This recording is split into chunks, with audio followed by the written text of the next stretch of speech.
GB Fire! Voltamos com a última e terceira parte do review de Fafhrd e Gatuno Omnibus Edition da Mythos Editora. Falamos um pouco do contexto histórico da obra original. Falamos da segunda metade do ônibus, que foi produzido pela DC Comics no final dos anos 70. E agora vamos direto para final dos anos 80, comecinho dos anos 90, onde o cara que desenhou aquela parte na DC, ele era fascinado pelos contos de Fafhrd Gatuno, pelas crônicas de Lankhmar, né? Ele desenhou tudo, né? Teve ajuda lá um pouco lá do Jim Starlin, teve um pouco lá da ajuda de Walter Simonson, mas no final é ele que tinha idealizado o projeto artístico, pelo menos, né? E ele estava super assim, cara, acho que podia fazer melhor essas adaptações desse universo maravilhoso. E eu tô falando, claro, do Howard Chaykin, né? O Howard Chaykin, então, ele se aproxima um pouco do Mike Mignola. Ele leva o projeto para uma editora que não existe mais, que era chamada de Epic Comics, com o intuito de adaptar outros contos que não foram adaptados na primeira leva. Então ele dividiu, ele queria adaptar 3. O Mike Mignola também queria adaptar outros 3, né? Então casou bem. Esses contos, comparados com os contos da DC Comics, eles são assim primeiros contos que o Fritz Leiber escreveu, tá? Então, assim, na cronologia do universo, eles fazem até sentido estar em primeiro nesse ônibus, né? Então, o ônibus ele foi organizado de uma maneira que ficasse assim cronológica, assim como aconteceu nos contos, né? As adaptações do comics vão seguindo daí eles cronologicamente falando. Eu não vi sentido em obedecer essa lógica, já que os contos são totalmente autocontidos, com exceção do primeiro que a gente vai cobrir aqui.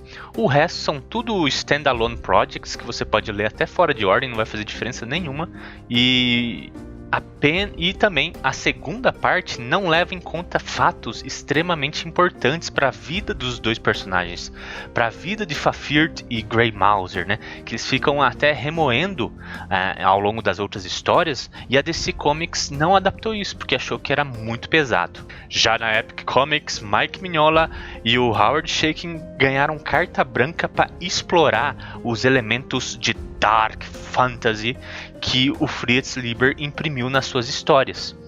E se você está com alguma dúvida, né, do que eu tô falando e não ouviu o primeiro programa, né, eu explico um pouco melhor do que seria, né, o Dark Fantasy, a Espada e Feitiçaria, o High Fantasy, né?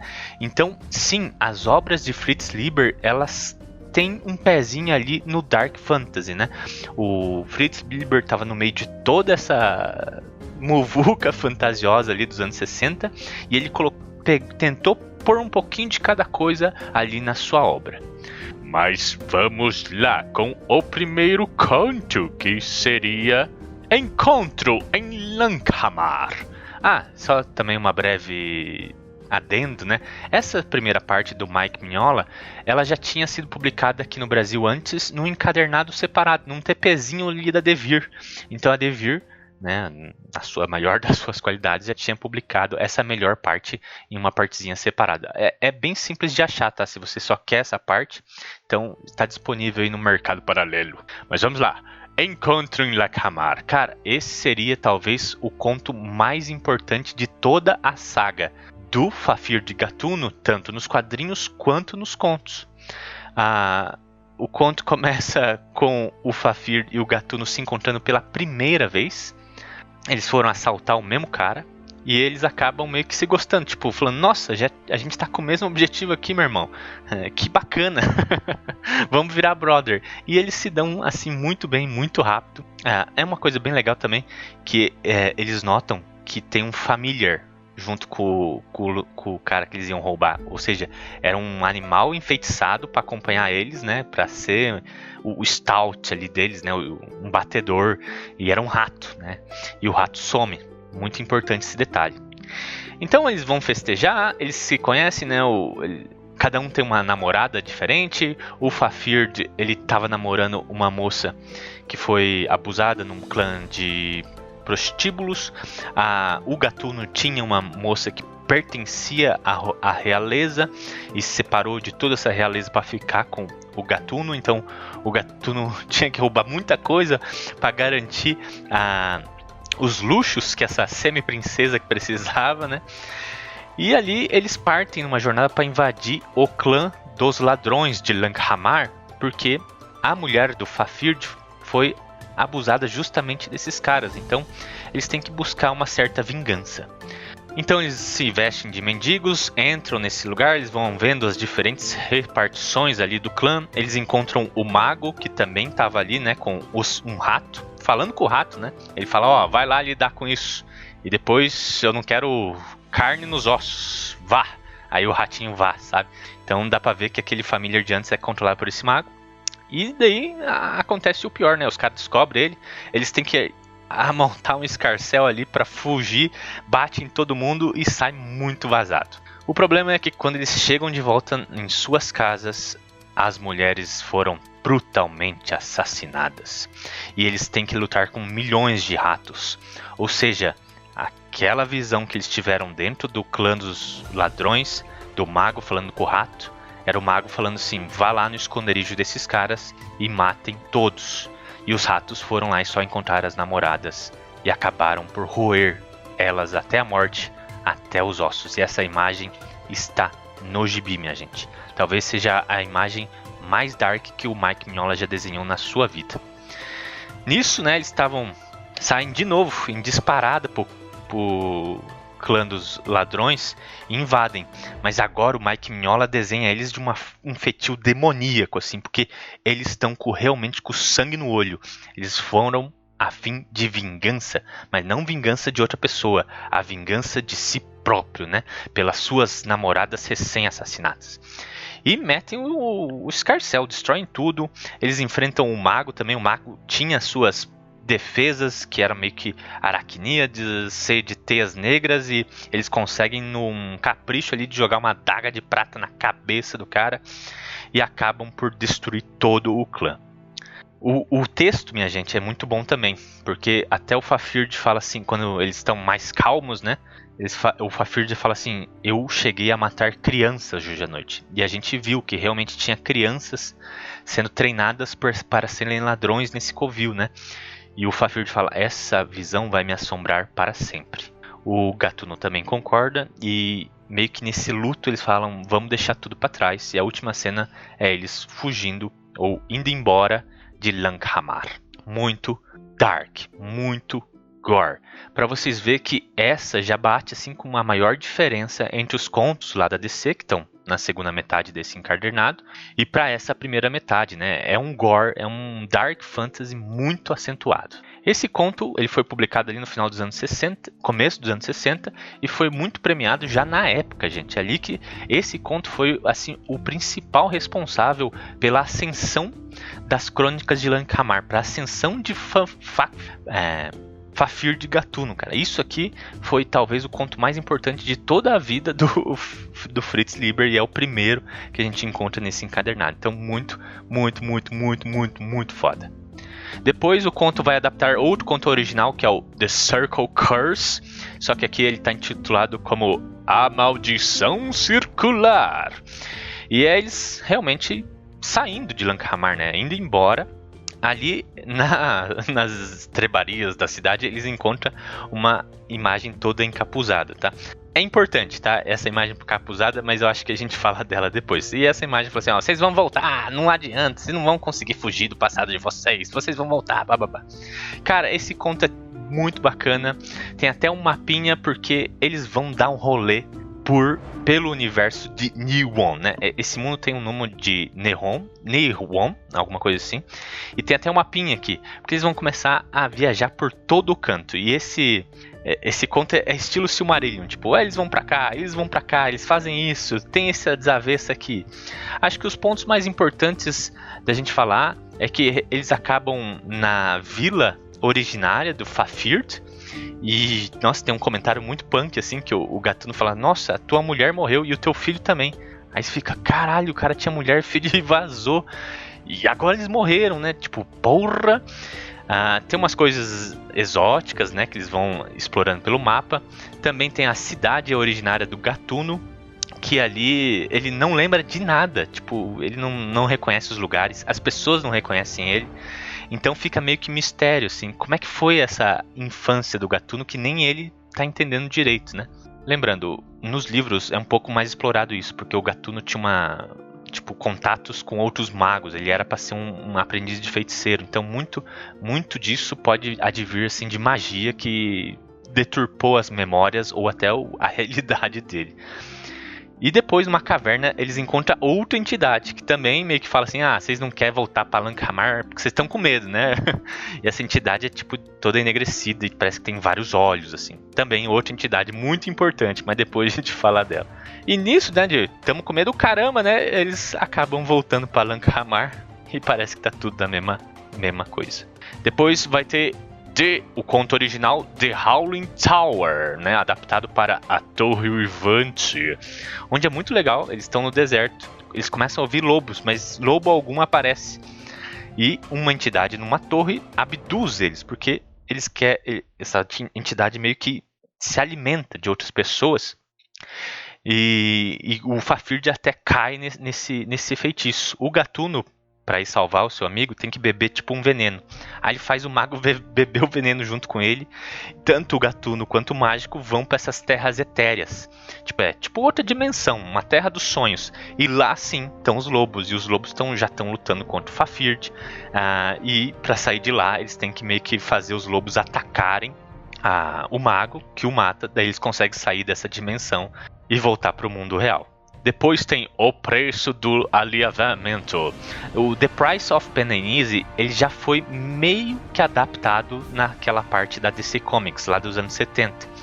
Mas aquela adaptação é muito solta, ele tira todas as partes assim, pesadinhas ou dark fantasy. Por exemplo, eles estão andando pela cidade e eles falam assim, acho que a gente tem que arranjar uma nova casa. Eles chegam a roubar tipo uma construção e uma galera, assim, eles falam, põe aqui. E é justamente onde as namoradas deles morreram. Então eles estão com uma nova casa que eles roubaram. E só que daí os fantasmas das suas ex-namoradas voltam a atormentá-los, como se fossem assombrações. Nisso eles vão procurar ajuda e eles acabam aonde? Com aquelas entidades, né? O Gatuno, ele vai falar com aquela encapuzada que fica na intermediações da cidade, que é a Shelba, né, que é tipo uma bruxa ou uma entidade das trevas. E o Fafhrd, ele vai falar com a Ningebauler, né, que é aquela entidade que fica na caverna, toda enegrecida com vários olhos. E as duas falam a mesma coisa, vocês têm que ir lá no Castelo da Morte e derrotar ela e me trazer a máscara da morte. E é isso que eles vão tentar fazer.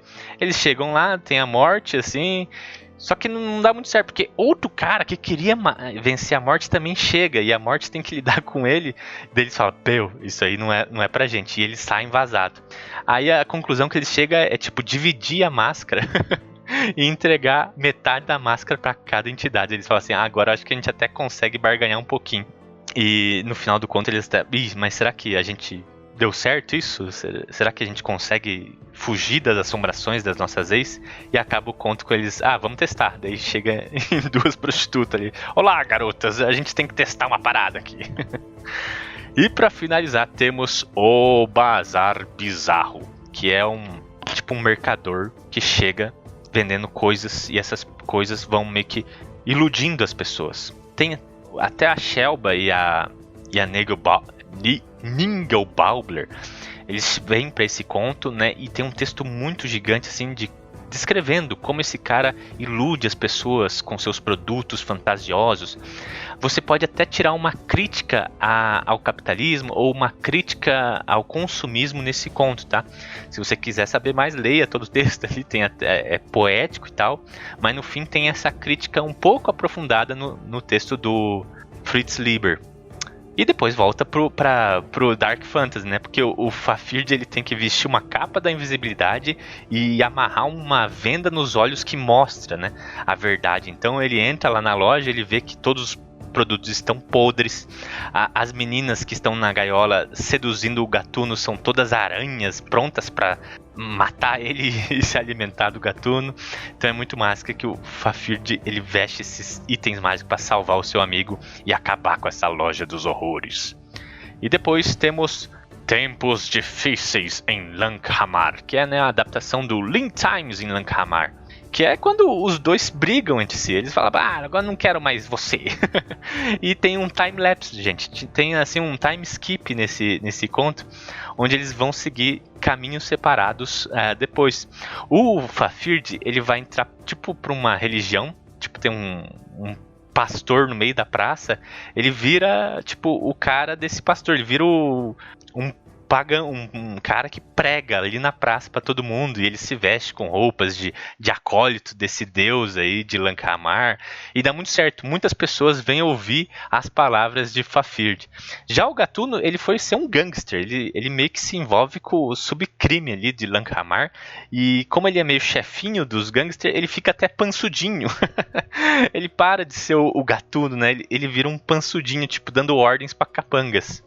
No final, né, o interesse, né, dessa organização criminosa meio que bate contra esse pastor, essa religião ali, né, do Fafhrd, e elas vão se bater, né? Então, até os comparsas do gatuno, né, capturam o Fafhrd, amarram ele numa cama, tosam, né, a barba longa e o cabelo longo dele para ele parecer mais um skinhead do que qualquer outra coisa, deixam ele bebaço, né, e amarram na cama e vão lá tirar satisfação com o pastor, né. Nisso tudo dá um escarcéu só, que o gatuno, os gangsters realmente queriam meio que se unir com o pastor. O gatuno e o Fafhrd saem vazados, né, porque eles viraram meio que os pária da situação e vão embora. Tanto que a última cena é eles subindo num barquinho e fugindo de Lankhmar. E finalmente parece que fogem mesmo. Porque o próximo conto e o último é Quando o Rei do Mar Está Longe. Cara, muito doido esse conto, porque já começa com um buraco no meio do oceano. Tipo, não tem pedra, não tem nada ali, é só o oceano que se abre, tem um buraco no meio do oceano, e eles meio que vão por esse buraco para procurar tesouros, e eles acham os tesouros. O problema é que esses tesouros estavam guardados por duas meio que sereias, meio que polvo do mar, assim, mulheres peixes. Me lembrou muito a Bog Rosh do Hellboy. Mas ali, né, não tem outro escarcéu. Elas invocam zumbis submarinos e um polvo gigante para lutar com eles, que tenta matar eles. Eles têm que sair vazados de novo, destruindo tudo que estava ali no seu encalço, subindo no barco e falando: ai, que vida difícil.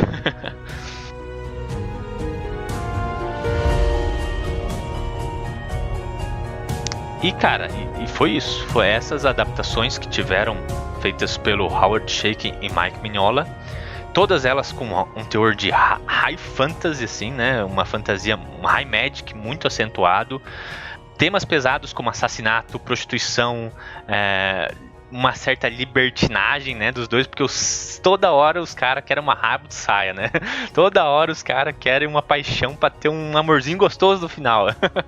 E não fica implícito, né? Fica quase que explícito, assim. Eles falam, vamos chegar ali naquelas moças, né? Então toda hora tem um teor sexual, um teor safadão, que deixam, né, os personagens meio cinzas, né? Eles não são bons, eles não são os heróis, eles são os espertalhões de Lankhmar, né? Onde dá para ter vantagem, eles vão procurar essa vantagem para os seus próprios desígnios, para as suas próprias intenções, né? Então eles não são assim figuras solares, né? E muito menos os lunares, né? Eles estão ali naquela área cinza e eles se permanecem em todos esses contos, pelo menos dessa metade aqui do Mike Mignola e do Howard Chaykin. Já naquela metade da DC Comics, né, eles eram muito Conans, né, eles tinham anseios de justiça, né, que não é muito fiel dos contos do Fritz Leiber, tá? Então essa primeira parte para mim é muito superior, mas muito superior mesmo do que a da segunda, por isso que eu fiz questão de dividir. Pena que só foi isso, né, minha gente?